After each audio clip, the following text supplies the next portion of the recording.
We understand, at the core of our identity as a people, what it means to wander in search of refuge.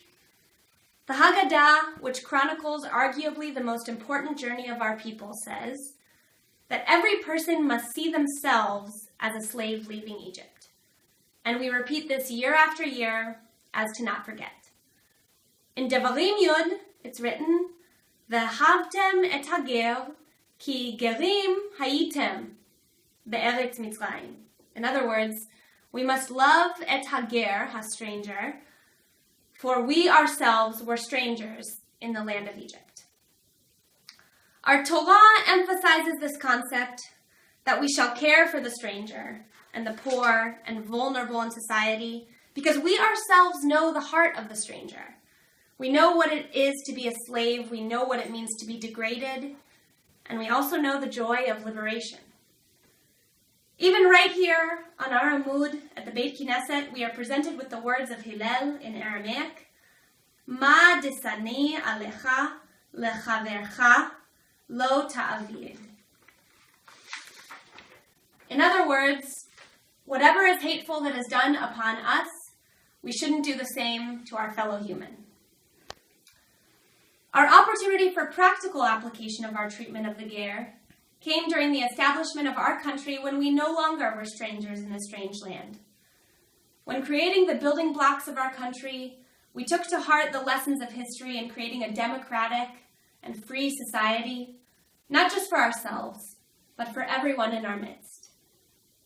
One might expect that the Israel we live in today, 67 years later, would be an exemplary expression of what it means to treat the strangers in our midst.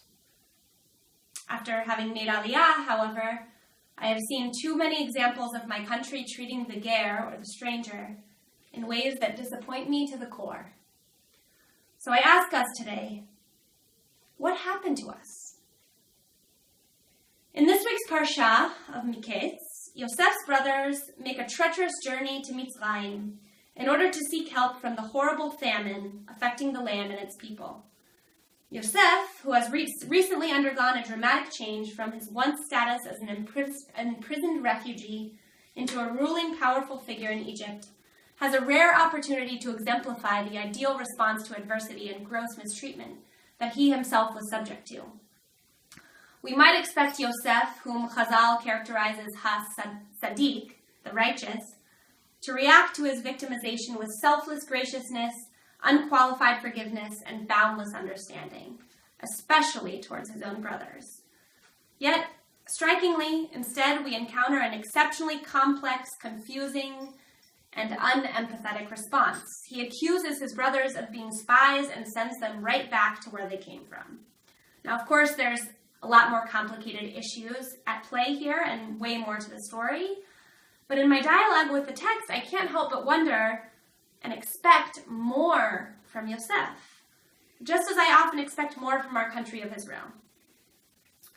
Israel is a reluctant host to 53,000 asylum seekers, African refugees who have escaped unimaginable circumstances in their countries of origin and have made a treacherous escape through, perhaps ironically, the same region which our tradition says we wandered through as exiles. The journey for them often includes being kidnapped, subject to human and organ trafficking for ransom, and sexual assault. They arrived to Israel with absolutely nothing, completely physically and psychologically injured, desperately in need of help. In Israel, the Plitim, or the refugees, face imprisonment, are denied basic rights, and immediately face the employment of various xenophobic policies to pressure them to leave. They also encounter racism, as we saw in the heartbreaking murder of Haftom Zarhum, an Eritrean asylum seeker who was mistaken for a terrorist in the Beersheba bus station just months ago. The asylum seeker issue is extremely complicated, and I've barely scratched the surface, but I encourage us all to read more about it. Why does the issue of asylum seekers in Israel hit my core so penetratingly?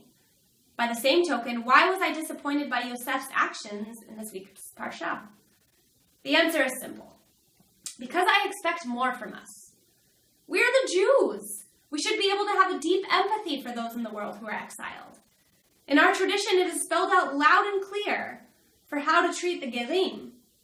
And as a nation, I believe we need to move past our own victimization and fear and whatever else is holding us from being kind people and move towards realizing the modern expression of the Zionist value of Chevrat Mofet, or an exemplary society. So, what can we do? I propose to us 3 challenges, the 3 C's, if you will. Challenge number 1 is to connect. I challenge us in the coming weeks to connect to someone we might think of as a ger, a stranger in our society. This can be something relatively big, like inviting someone for Shabbat dinner, or even just a short conversation with someone on the bus who we might otherwise ignore. Challenge number 2 is to challenge. I encourage us to continue to include the element of challenge into our relationships with Israel. As with all relationships in life, once we get to a point of arguing with someone, it is usually a sign that we are really beginning to love them. We have the obligation as Jews, I believe, to hold up the mirror to our country, giving not blind love, but rather care and concern.